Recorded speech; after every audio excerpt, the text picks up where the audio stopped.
Tanya Igeret Tchouva, chapitre 5. Perek He, dans le Perek Dalet, on a expliqué ce qu'était la source de la Neshama en haut, une partie de Dieu qui provient de la pnimiut, de la profondeur de la divinité. Comme quelqu'un qui souffle, qui fait sortir le souffle de l'intérieur de lui-même. Ensuite, il y a un deuxième niveau. C'est la Neshama, l'âme divine, telle qu'elle s'habille dans le corps. Alors là, ça vient d'un autre niveau. On y va. Page 189. La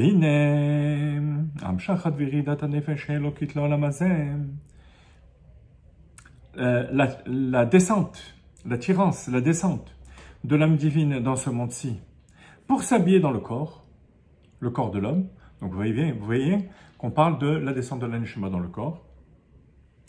Nimshecha mifrinat pnimiyut ou mekor adibur, provient des profondeurs et de la source de la parole. Alors, tout d'abord, nous avons une nouvelle donnée. C'est que la Neshama vient aussi de la parole, comme toutes les autres créatures. Elle a en plus la qualité de venir du souffle divin.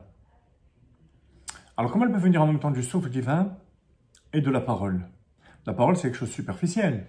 Et c'est commun à toutes les créatures. Ben, ça dépend de quel niveau il s'agit. Si je parle de l'essence de la Neshama, telle que la Neshama est plus haute que le corps, au-delà du corps, ça provient du souffle divin.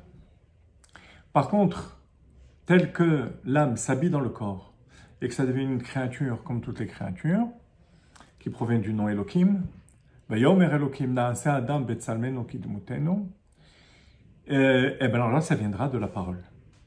Mais ce qu'il y a d'extraordinaire, c'est que même là, même lorsqu'elle devient une créature comme toutes les créatures, l'âme n'est juste l'homme, l'âme, le nefesh de l'homme, n'est justement pas une créature comme n'importe laquelle.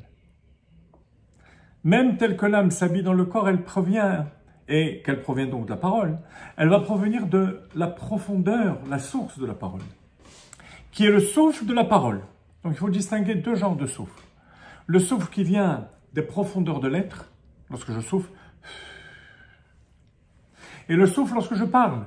Lorsque je parle, il y a du souffle qui véhicule les mots et les lettres. Alors toutes les créatures proviennent de l'aspect superficiel de la parole, de la forme de la parole. Alors que l'âme, telle qu'elle s'habille dans le corps, provient du souffle de la parole. Ce qu'on appelle ici de la profondeur et la source de la parole, qu'on appelle le Hevel Ha'elyon, le souffle supérieur, Hamerumaz Be'ot He Tata'a Kenal, qui est mis en allusion dans le He inférieur du nom de Dieu. Yud, Ke, Vav, Ke.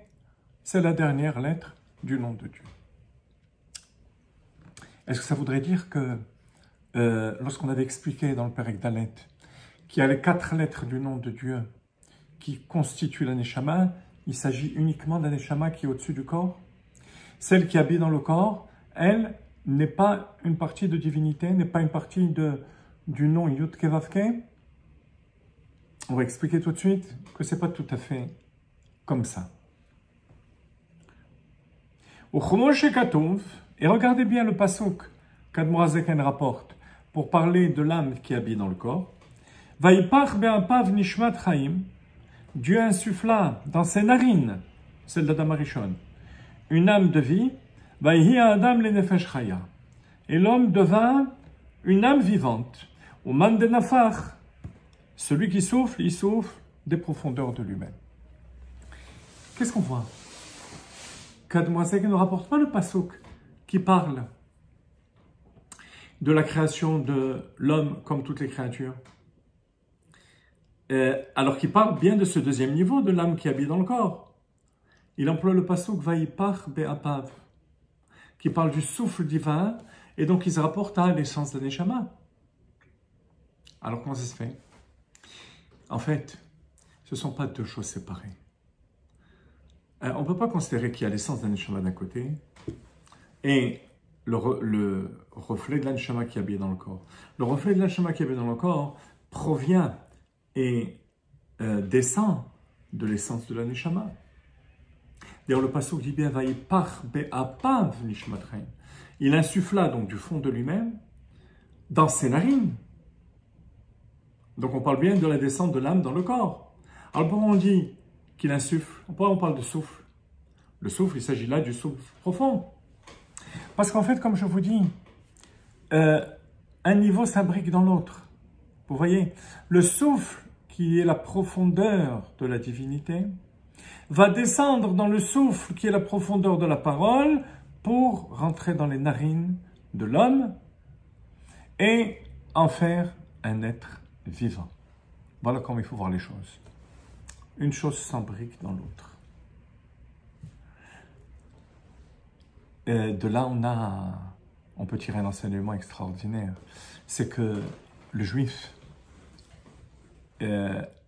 provient entièrement de la pnimiut de Dieu. Il ne doit pas s'attacher aux choses superficielles de la vie, du monde matériel. Ce n'est pas son monde.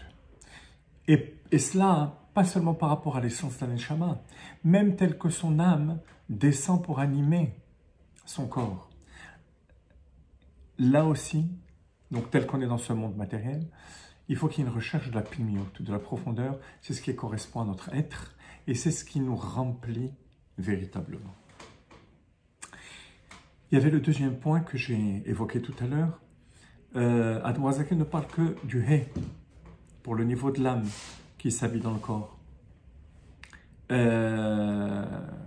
Alors que dans le chapitre d'Alet, on parlait de l'âme qui est dans le corps, et que là-bas, il y avait aussi le Yud Kevavke, la réflexion de l'homme, du niveau de la Chorma, le Bina, le Da'at. Alors que ça veut dire? Il y a les 4 lettres, ou uniquement la dernière lettre? Le Rabbi explique en se basant sur le Zohar, qui dit que lorsque la personne naît, donc de manière innée, il a le niveau de Nefesh. Zacha, par son mérite, il peut arriver à accéder au niveau de Ruach. S'il a un srout encore plus grand, niveau de Neshama, et ainsi de suite. Et c'est à ça que fait allusion Admor HaZaken ici. En fait, on a les 4 lettres du nom de Dieu, même au niveau de l'âme qui est habillée dans le corps. Mais il va dépendre de notre travail, de dévoilement de ces 3 lettres supplémentaires, pour qu'elles éclairent complètement notre être. Le He est là d'office, et qui est une partie de Dieu. Mais pour avoir le Vav, le He et le Yud, il va falloir un srout, un mérite, et une avoda supplémentaire.